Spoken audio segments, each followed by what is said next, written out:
Hello there, Internet. MegaMogwai here, and I got another Legends of Runeterra video for you guys today. Your boy's sick. Just gonna preface the video by saying that I'm not really feeling too great. I woke up nauseated and lightheaded, and I felt that throughout the entire day, which is why I didn't end up streaming, and why I may sound a little bit weird. If not, I don't know if my microphone will really pick up any sort of difference, but I am lacking a little bit of energy. I'm feeling a bit down, but nonetheless, I got some good shit to talk about as we have not one but two champions revealed. The first one was revealed at 5 a.m. for me, so I woke up to the news. And the second one, I just watched the video for. I didn't do a live reaction because today I'm just not...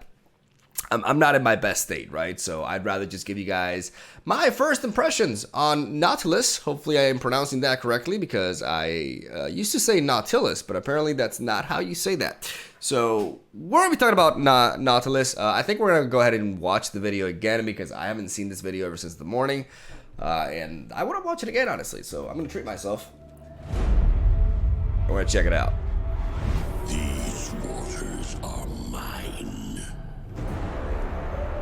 Because I actually watched this video without the sound, so I'm going to rewind on that because that sounds epic as fuck. These waters are mine. I love it. This is a big boy. This is a huge motherfucker. 12 health with tough. Like, you're not killing this with damage ever. This is... By the way, in case you guys don't know, this is like my favorite Bilgewater champion revealed so far. Echoes from the deep. I love it. I love the toss mechanic. I love this archetype. I love the deep keyword. It's so exciting to build a deck around this concept. Like, it really is. And I've clarified certain things as well.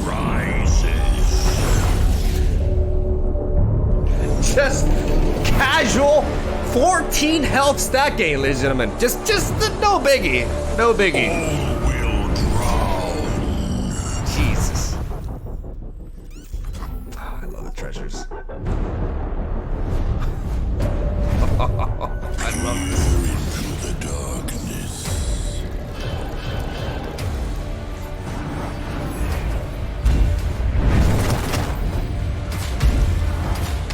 I will not rest. Omega wrecked. Alright, I had to watch that with sound, and I'm gonna, like I said, I'm gonna say that this is one of the champions that I'm most excited for. I'll talk about Gameplank in a video that'll be uploaded shortly after this one, but let's focus on Nautilus and why I love him so much.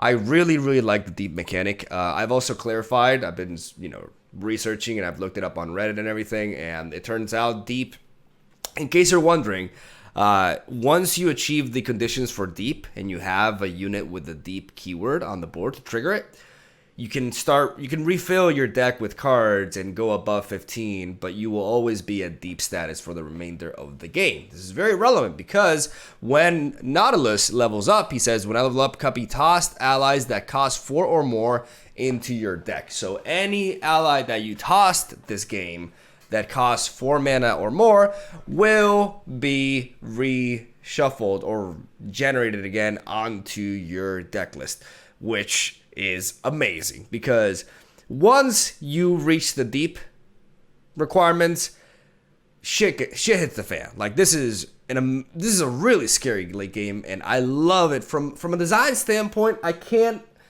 express enough how much I am a fan of this. So Nautilus, when he levels up, becomes an absolute behemoth with tough and fearsome. Unless you have stuff like Will of Ionia, Vengeance, Ruination, you are never killing this guy. He is way too big, too massive, too powerful, and you have to block him because otherwise he just kills you, right?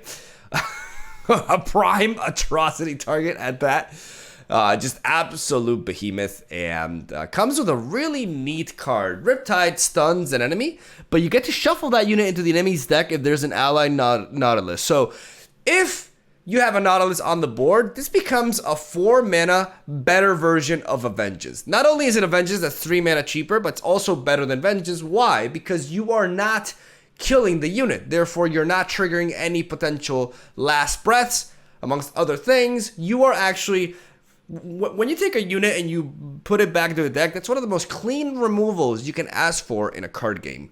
It's absolutely clean. You don't have to worry about consequences for interacting with that card, and it's just absolutely outstanding. Naturally, this card requires you to have Nautilus, otherwise it's a 4 mana stun, which, you know, is not a bad card, actually. Like, it's actually pretty decent, especially because unlike Steel Tempest, it has no requirement for your opponent to be attacking. Like, you can use this whenever, and I think the card is still pretty solid. And I think Nautilus decks are going to be slower paced anyways, so having this card, even without Nautilus on the board, to slow down the opponent's aggression will be pretty key, and I think it'll be a pretty damn decent card. But if Nautilus is on the board, then this card is just absolutely fantastic. For 4 mana, it's doing so much. It's a much better Will of Ionia, you know, which is, I guess, the most accurate way to, like, or yeah, the most useful comparison, since they both cost 4 mana, right? We have Jettison, which is a 1 mana burst spell that tosses 4.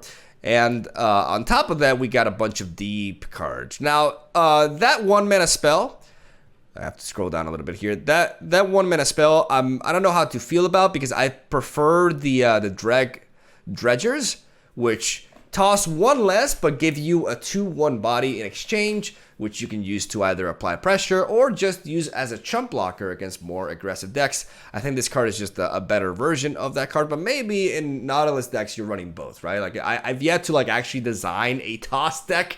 It's hard to know exactly how a deck like that's gonna look like, right? But I really do like this 1-drop for the archetype. We move on to a sea monster, which is one of the tribe, I guess. The tribe of creatures that Nautilus is going to reduce the cost of, I believe by 4, correct? Yeah. Yeah, all sea monster allies cost 4 less. So this thing is going to cost 0 mana, and when you're in deep mode, he's a 7/7. So a 0, people say a 4 mana 7/7. No. With Nautilus, it's a 0 mana 7/7, motherfucker. And it's coming for you. The next one we have is the Shipwreck Hoarder, which is a 7 mana 7/5 with deep. So in case you guys don't know, deep is a mechanic that gives +3/+3. Like, it's always going to be +3/+3 in stats. And obviously, I have explained the requirement earlier, and you guys probably know by this point. When I'm summoned, toss 2 and shuffle 2 treasures into your deck. I love the treasure design. In case you guys haven't seen them, they are amazing. And watch out for this card as well. Fantastic card. Not only for toss decks, just good, reliable card draw as well at burst speed. Yeah, it's more expensive than a Glimpse Beyond, but it's burst speed and it has no prior requirement, right? You can just go for it. And it's a really neat resource for control decks if they wish to run Bilgewater as a region. And I think this card is absolutely fantastic for the toss archetype itself. It promotes it thins through your deck. It actually thins your deck 4 because you're tossing 2 and you're drawing 2 cards out of it. So this card is gonna be a staple. Like, there's no way this card is not a staple for a toss deck, like, as a 3 of. And I love the fact that it's burst speed as well. Your opponent can't really interact with it, which is actually very relevant, not having to worry about your opponent going for a deny, because this is a spell worthy of denying. Is very, very relevant, right? Let's take a look at the treasures, though. They should be right here, because initially they come off really damn busted, right? But obviously, they are cards that are not in the original card pool, and I just love the thematic. I love the thematic the theme, of, first of all, if you toss this, you draw it instead, and the fact that you have to search for this in your deck, right? And the way you search for it is not necessarily by drawing cards, it's by tossing your shit. Like, that's, I gotta give him an A+ for flavor on this. I really, really, really do like it. If I'm tossed, draw me instead. Create 5 random cards in hand. They cost 0 mana and are fleeting. Holy fucking shit. That's all I gotta say for that. Keel Breaker. If I'm tossed, draw me instead. Another treasure. Deal 5 to all units. So basically like Avalanche, but on steroids. This one is less like crazy. I think Treasure Trove is the best one personally.